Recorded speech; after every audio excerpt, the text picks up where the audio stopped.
মাছের পাইকারি বাজার।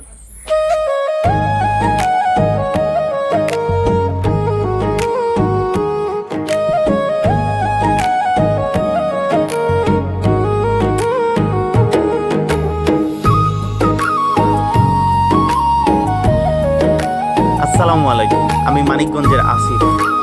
আজকে দেখব মানিকগঞ্জের তরাঘাটের মাছের পাইকারি বাজার। ভোরের আলো তখনও পুরোপুরি ফোটেনি। কুয়াশার পাতলা চাদর মুড়ি দিয়ে জেগে উঠেছে রূপসী বাংলার এক ক্ষয়িষ্ণু অথচ প্রাণবন্ত জনপদ।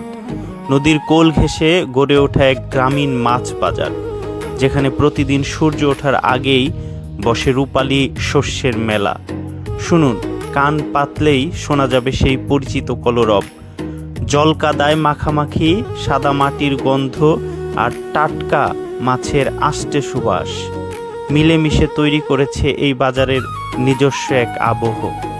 রূপলী জলের রূপকথা বাজারের ঠিক পেছন দিয়েই বয়ে চলেছে প্রমত্তা কালীগঙ্গা নদী। তার শান্ত স্নিগ্ধ জলধারা ভোরের মৃদু বাতাসে মৃদু দুলছে। কালীগঙ্গার স্থানীয় মাছ তো এই বাজারের প্রাণ, কিন্তু এই রূপলী মেলার ক্যানভাসটা আরও অনেক বড়।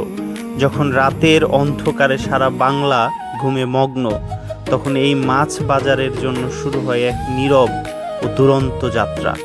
শুনুন, ওই দূর থেকে ভেসে আসছে ভারী ইঞ্জিনের গর্জন। দূর সীমানার রূপলী কাফেলা রাতের নিস্তব্ধতা ফালি ফালি করে কেটে দেশের প্রত্যন্ত জেলাগুলো থেকে ছুটে আসে বড় বড় ট্রাক। কোনোটি আসছে দক্ষিণের সমুদ্র উপকূলবর্তী অঞ্চল থেকে, কোনোটি হাওড় অঞ্চলের বিস্তীর্ণ জলাভূমি থেকে, আবার কোনোটি উত্তরবঙ্গের বড় বড় দিঘি থেকে। শত শত মাইল পথ পাড়ি দিয়ে চাকার নিচে ক্লান্তি মারিয়ে এই যান্ত্রিক কাফেলা এসে থামে কালীগঙ্গার তীরে। বরফ আর রূপোর যুগলবন্দির ট্রাকগুলো এসে থামতেই বাজার জুড়ে শুরু হয় এক অন্যরকম ব্যস্ততা। খালাসি আর পাইকারদের হাঁকডাকে মুখরিত হয়ে ওঠে চারপাশ। বাজারের এক পাশে শুরু হয় মাছ কাটার এক বিশাল কর্মযজ্ঞ।